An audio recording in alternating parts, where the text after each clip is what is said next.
Sembla una història més propera a la ciència-ficció que no pas a la realitat. Deien que Walt Disney s'havia manat congelar. Això després es va desmentir, però sí que sabem que hi ha, per exemple, al desert d'Arizona, al seu subsol, es veu que hi ha 180 tancs amb persones que han decidit que un cop mortes puguin allargar la seva vida gràcies a la crionització. De ben segur que els sonaran aquestes imatges. 120 años de hibernación para despertarnos en un nuevo siglo en un nuevo planeta. Pero hace un año, todo cambió. ¡Hola! ¿Hay alguien aquí? ¿Hola? ¿Sabes qué está pasando? Nadie en mi fila se ha despertado. Creo que ha habido un fallo en los módulos de hibernación. Nos hemos despertado 90 años antes de tiempo. Esto no es posible. Tenemos que volver a dormir. No podemos. ¡Aurora, te queremos!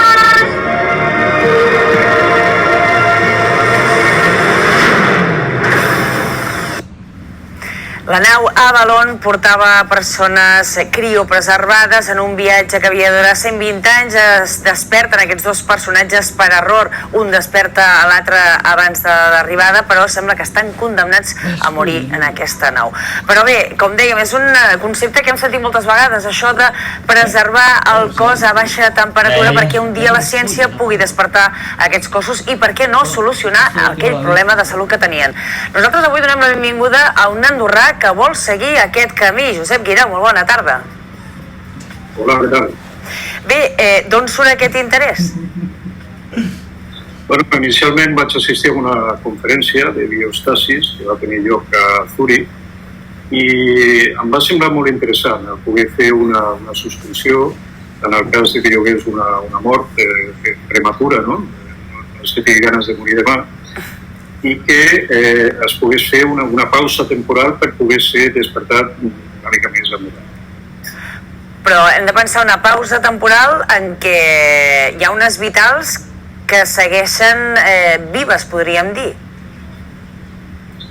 Bueno, hi ha un moment post-mortum amb el qual s'ha d'actuar, per això els membres, si vols, que estem a dins d'aquest projecte, em sembla que a Europa són 84, portem una identificació, no sé si la veus aquí, i després tots els membres de la família també tenen com una mena de telèfon, de tarja d'emergència amb la qual es truca i arriben amb una unitat especial i et traslladen a un lloc on et fiquen a menys 137 graus, més o menys. Perquè ho entenguem, tu portaràs aquest braçalet, el portaràs durant tota la teva vida i les targetes són per a aquells familiars que en un moment donat haguessin d'activar aquest protocol?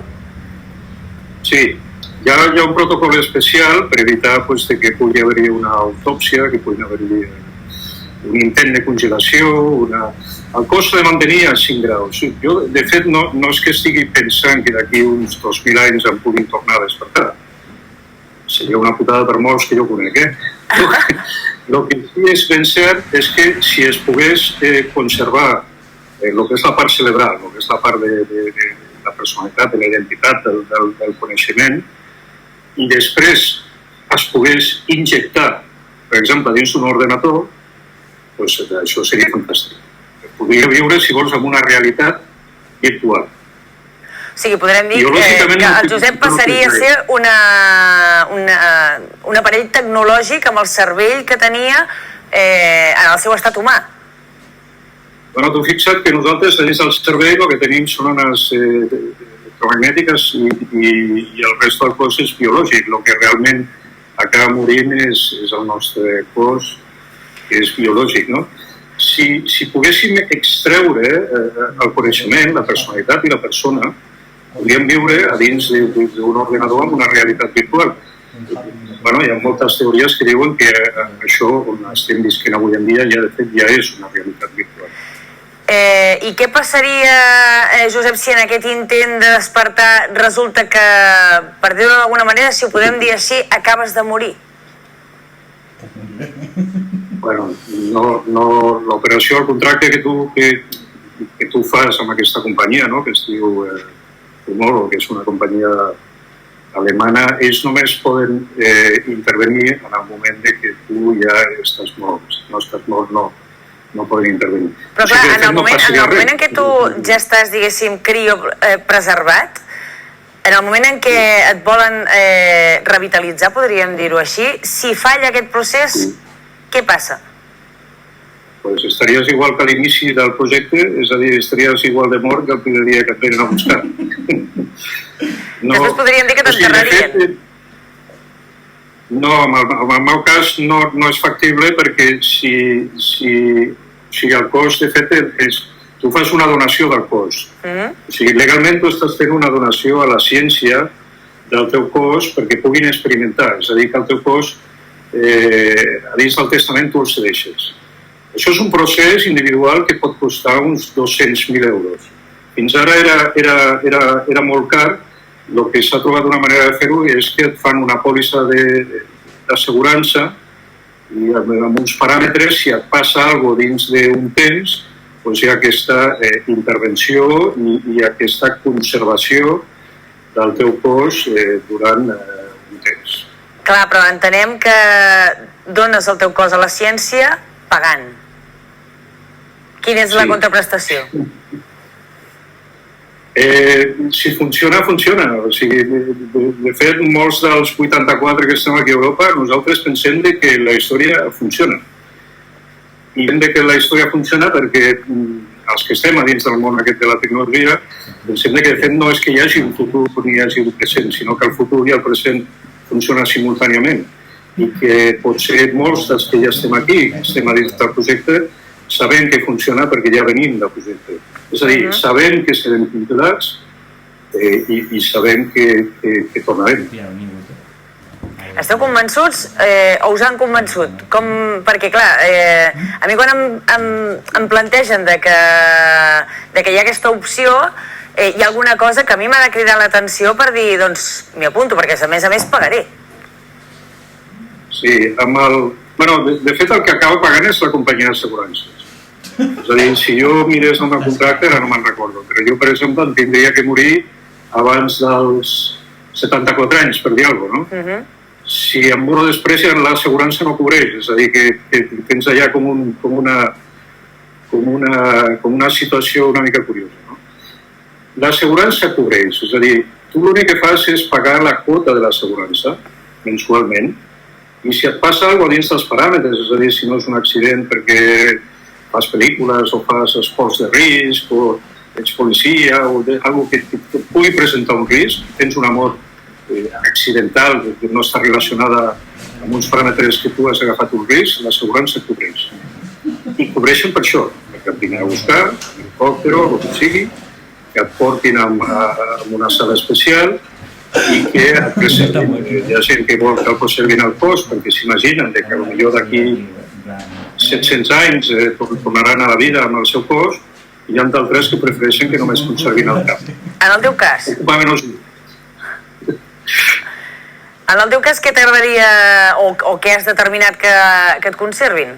El meu cas, o sigui, és una mica especial. Jo tinc una societat des de fa anys que fabrica un dispositiu que es posa al cap i el que intenta el dispositiu és extreure el que et deia abans, la consciència i guardar-la, si vols, amb un USB. Això és una mica el que nosaltres fem. Però som conscients que de moment no hem arribat. No sé si l'Elon Musk, amb el seu projecte de Neuralink, sí que arribarà i no sabem quan arribarà. Per tant, en el meu cas, si se'n pogués preservar fins que nosaltres tecnològicament poguéssim extreure la consciència, doncs fantàstic. Josep, explica'm molt ràpidament què és el que fa aquest aparell que em deies en el qual esteu treballant per extreure consciència. Estem parlant d'ones, estem parlant de freqüències, de què estem parlant? Perquè ara diria barbaritats. Sí, això és l'últim dispositiu que hem fet. Nosaltres, inicialment, a l'any 96, amb Blacksun, vam crear una societat que el que feia era crear mons virtuals. Després vam intentar de fer un dispositiu que et pogués submergir a dins del món virtual. Una mica el que està fent Facebook ara, no? I nosaltres parlàvem del metaverso, parlàvem a l'any 96, s'està posant de moda perquè Facebook sencer s'està convertint en el meta. Nosaltres els dispositius que vam començar a fabricar inicialment eren